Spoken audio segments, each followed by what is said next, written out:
Bonjour Laurent, tu es auteur, tu es philosophe, tu es professeur et éditeur aussi.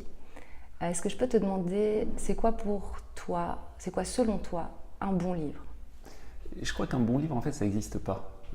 Les bons livres, les mauvais livres, c'est des choses qui appartiennent pas du tout à mon univers de pensée. Je crois qu'il y a des livres qui font quelque chose et des livres qui ne font rien.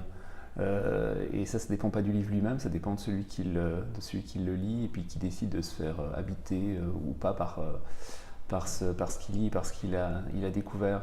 Une des grandes caractéristiques ou un des grands axes de mon travail en général, c'est celui-là. C'est tous les appareillages de jugement qui permettent de déterminer les qualités ou pas d'une œuvre ou pas, sont des appareils dont moi j'ai envie de me débarrasser. J'ai envie de proposer quelque chose qui soit au-delà de la critique et qui soit véritablement d'une espèce de pragmatique. C'est un mot horrible et qu'on n'a pas l'habitude de rattacher au livre, mais que j'aime bien attacher au livre, une espèce de pragmatique du livre, c'est-à-dire c'est l'idée que les livres, ça sert à quelque chose, vraiment.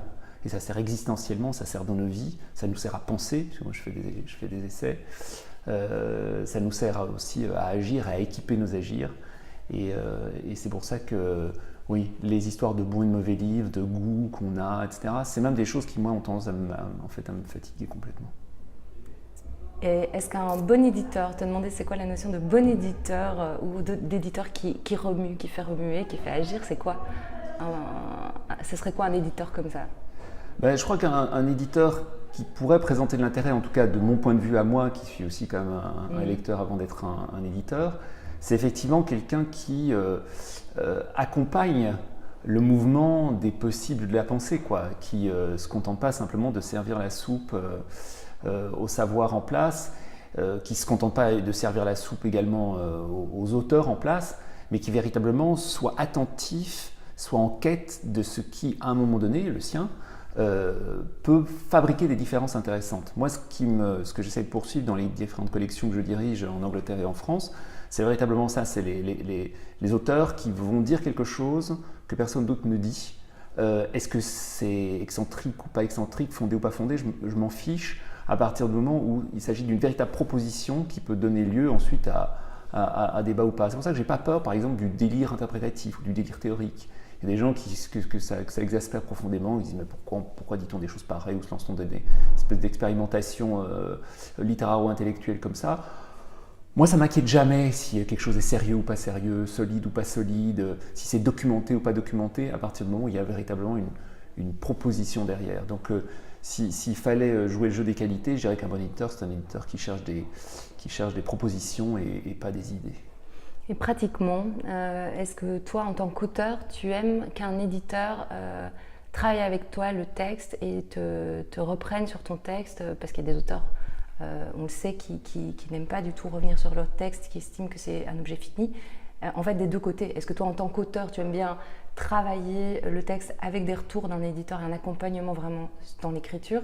Et en tant qu'éditeur, est-ce que tu acceptes aussi des textes que des auteurs considèrent comme finis, ou bien est-ce que tu retravailles souvent le texte avec eux? C'est assez marrant parce que je ne suis pas du tout cohérent là-dessus. En tant qu'auteur, je ne supporte pas qu'on vienne tripoter à mes textes, mais je ne le supporte pas tellement parce que j'ai l'impression que c'est quelque chose de sacré, qui serait l'essence de ma personne, qui se déposerait comme ça à l'enseigne, mais simplement parce que je n'ai pas le temps. Et dans le travail d'écriture, la révision, le retravail pour ceux qui le font, c'est vraiment ce qui prend le plus de temps et c'est l'enfer, ça fout tout en l'air, etc., etc. C'est vraiment pas du tout efficace. C'est pour ça que depuis toujours, je me suis astreint, et c'est vraiment une discipline très très forte que j'ai, à proposer des textes qui sont des textes impeccables. Et alors là, pour le coup, c'est de la chance. J'ai la chance de pouvoir écrire les choses du premier jet directement, sans erreur, etc., etc. Ce qui me sauve par rapport à cette espèce de paresse de la correction. Par contre, mais parce qu'aussi je connais bien l'édition, je sais très bien en tant qu'éditeur ce que j'attendrais moi de voir et de lire, ce que quelque part un autre éditeur qui me publie, j'essaie de me faire publier plutôt chez d'autres éditeurs que moi-même, parce que voilà, c'est une histoire de politique éditoriale, je n'ai pas trop l'idée de me publier moi-même, même si ça m'arrive. Mais je connais les attentes, en termes de titrage, en termes de découpage, en termes de forme de narration, etc. Et donc ça me permet de me débrouiller avec celle-là, de jouer en fait avec les attentes et de proposer des choses, et parfois de faire publier des livres dont je sais très très bien qu'en fait ce sont des livres commercialement invendables, mais qui font qui font quand même saliver l'éditeur, parce qu'ils ne peuvent pas résister à tel titre ou à tel sujet ou à tel pitch, quoi. Par contre, moi, en tant qu'éditeur, c'est vrai que même si je préfère bien évidemment recevoir un texte où je fais super coco, c'est dans la boîte, il m'arrive de faire réécrire des textes plusieurs fois, parfois intégralement plusieurs fois, et même de les refuser à la fin. C'est des choses qui me font très très mal, parce que quand j'accompagne un manuscrit, c'est véritablement un projet auquel je crois dans son état ou dans ses potentialités, et dont je sais que l'auteur est capable de sortir cette chose que je pressens, dont en même temps, sinon je l'écrirais moi-même, si je savais vraiment ce que c'était. Je veux dire, c'est chez l'autre personne évidemment, mais je sens quelque chose. Parfois, malheureusement, ça foire. Et ça, c'est vraiment les grandes douleurs d'édition, parce que voilà, j'ai fait perdre son temps à quelqu'un, quoi. J'ai un peu perdu le mien, mais bon, j'ai surtout fait perdre son temps à quelqu'un, et il y a surtout une possibilité de livre qui s'évanouit. J'ai des sujets magnifiques, je ne vais pas mentionner les auteurs, mais j'ai des sujets par exemple sur une théorie de la cravate, par exemple. Quelqu'un m'avait proposé une théorie de la cravate au moment où Alexis Tsipras et toute une partie de la gauche européenne se promenait comme ça sans cravate, Obama était sans cravate. C'est une idée qui était une idée, pour faire un petit livre, qui était une idée absolument, absolument géniale. Et il y a un truc qui n'a pas marché, quoi. Un livre sur le fétichisme aussi, ou sur la top modèle. C'est vraiment des grands regrets que j'ai. Et c'est quoi le livre que tu offres en ce moment à tes amis, à tes ennemis? C'est quoi? Je sais pas. Je crois pas que j'offre de livres, en fait. Ça, c'est le problème, je pense, à un moment donné, d'être professionnel dans ce truc. C'est que les livres ça devient des objets qui sont plus tellement des objets qu'on offre. On préfère offrir autre chose que des livres. Les livres sont toujours là, d'une certaine manière. C'est comme si à la fois on s'offrait soi-même, ce qui est à la fois insignifiant et total. Mais si je devais en choisir un aujourd'hui, je ne sais pas très bien ce que j'offrirais d'ailleurs. Je ne sais pas très très bien. C'est un truc auquel j'essaye de ne pas penser. Alors parfois je fais des listes, mais je sens bien que ce sont des listes qui sont tellement transitoires, et elles signifient juste une urgence, quoi, une urgence d'un moment. À un moment donné, par exemple, j'adorais un livre dont personne n'a entendu parler, hélas, c'est un livre fabuleux, un livre d'un ancien critique de cinéma au Monde, au Cahier du cinéma, et qui est aujourd'hui professeur à la Villa-Arson, qui s'appelle Patrice Bloin. C'est un livre qui s'appelait Une Coupe du Monde, et qui est un livre publié chez Actes Sud, et qui est un livre qui décrit, dans une espèce de tonalité mêlant Roland Barthes et Serge Danet, très élégante et d'une intelligence folle, la description du dispositif visuel de la Coupe du Monde de football. Alors, le football, ça ne m'intéresse absolument pas, la Coupe du Monde, je ne la regarde pas, mais ce livre, je le trouvais génial. Donc c'est ce genre de choses que je peux vouloir partager. Après, comme j'ai conscience aussi d'avoir des goûts parfois un peu bizarres, je n'ai pas envie d'emmerder les gens avec des choses qui encombreraient leur bibliothèque pour rien. Parce qu'il n'y a rien de plus désagréable que de recevoir un livre inutile, en fait. Un livre dont on n'a rien à foutre, et on dit merci. Et s'inviter, en fait, c'est peut-être ça aussi, je crois. S'inviter dans la bibliothèque de quelqu'un d'autre, c'est quand même un acte relativement violent. En tant qu'auteur, cette fois-ci, de quoi tu penses avoir besoin aujourd'hui pour faire correctement ton métier? C'est de liberté. Le problème de la liberté, c'est que c'est pas un truc abstrait, la liberté, c'est très très concret, la liberté.